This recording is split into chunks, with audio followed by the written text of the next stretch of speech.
আর্থিক প্রতারণা করার অভিযোগে গ্রেপ্তার হয়েছেন ডাকঘরে পোস্টমাস্টার।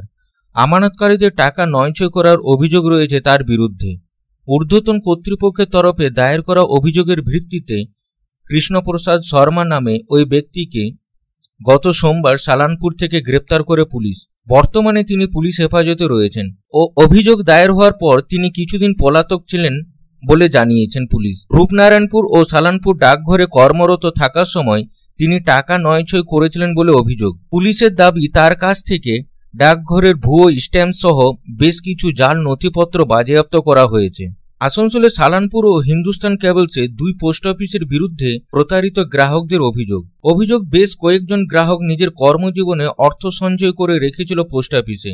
তারপর গ্রাহকরা জানতে পারে যে তাদের জমা রাখা টাকা পোস্ট অফিসে জমা পড়েনি। ওই পাসবুক ও স্ট্যাম্পও জাল। গ্রাহকরা বুঝতে পারে তারা সরকারি সংস্থা তথা পোস্ট অফিসে টাকা রেখে প্রতারিত হয়েছেন।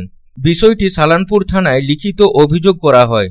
যদিও সেই সময় কর্মরত পোস্ট অফিসের মাস্টার কৃষ্ণপ্রসাদ শর্মাকে সালানপুর থানার পুলিশ গ্রেপ্তার করার খবর চাওয়ার হতে প্রতারিত গ্রাহকরা সালানপুর থানায় পৌঁছায়। প্রতারিত গ্রাহকরা জানান পোস্ট অফিসে টাকা রেখেও তারা সুরক্ষিত নয়, তাদের সাথে প্রতারণা করা হয়েছে। তাদের দাবি জানায় দোষীর কঠোর শাস্তি এবং তাদের জমানো টাকা ফেরত দিতে হবে। তাছাড়া জানা যায় পুলিশ ধৃত ব্যক্তির কাছ থেকে জাল স্ট্যাম্প, জাল পাসবুক ও বেশ কিছু নথিপত্র বাজেয়াপ্ত করেছে। ঘটনা তদন্ত শুরু করেছে সালানপুর থানার পুলিশ। এটাই হচ্ছিল, আমরা পয়সা পোস্ট অফিসে ইনভেস্ট করেছিলাম। সেই ইনভেস্ট কাউন্টার থেকে আমরা পয়সা দিই এবং সেখান থেকে পয়সা আমরা বই আমাদের দুদিন বাদে দেয়। সেই হিন্দুস্তান কেবলস পোস্ট অফিসে তখন কৃষ্ণদাস শর্মা সেই কাউন্টারে বসতো, সে আমাদেরকে বইগুলো দিত, আমরা নিয়ে আসতাম।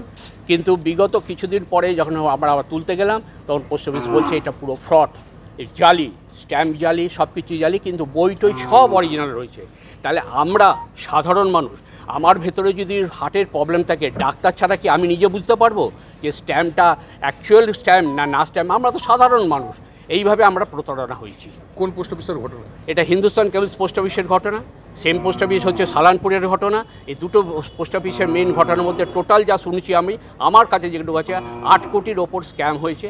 সেটার ব্যাপারে ঊর্ধ্বতন কর্তৃপক্ষ, পোস্ট অফিসে যারা আসানসোল ডিভিশনে যাদের আছে তাদেরকে চিঠি চাপটি করা হয়েছে। তারা কিন্তু কোনো উত্তর, কোনো সদুত্তর কিচ্ছু দেয়নি। আমরা এখন মৃত্যুর মুখে পড়ে রয়েছি। তার জন্য আমরা সেন্ট্রালে যারা আছেন, মিনিস্টার, প্রাইম মিনিস্টার, স্টেটে মমতা মুখোপাধ্যায়, সবাইকে আমরা এই ব্যাপারে জানিয়েছি যাতে আমাদের সুরা হয়ে আমরা পয়সা পাই। আপনার কি সালানপুরেও খাতা ছিল?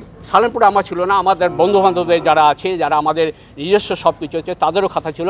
সেই প্রবলেম সেই সালানপুরেও আছে, একই ব্যাপার। এবং এতে এএসপি ফার্স্ট, তখন ওই সময় মিসেস মুর্মু ছিলেন, এসছিলেন, দেখেছেন, উনি বলেছে করে টোরে দিয়ে উনি চলে গেলেন। আমি যখন চিঠি করলাম তার 4 দিন পরে উনি আবার শুনলাম কলকাতা ট্রান্সফার। অভিযোগটা কার বিরুদ্ধে? অভিযোগটা তো আমার পোস্ট অফিসের বিরুদ্ধে তো বটেই, যে পোস্ট অফিস আমাকে বই দিয়েছে এবং সেখানে যে কাউন্টারে কাজ করতো কৃষ্ণদাস শর্মা, তার বিরুদ্ধে আমাদের সমস্ত বড় অভিযোগ। প্রথম অভিযোগ হচ্ছে আমার পোস্ট অফিসের বিরুদ্ধে, কেন পোস্ট অফিসের বই, পোস্ট অফিসের সব কিছু আছে।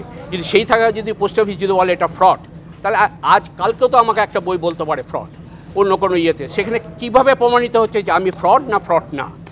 আসানসোল থেকে সন্তোষ মণ্ডলের রিপোর্ট, পাবলিক টাইমস।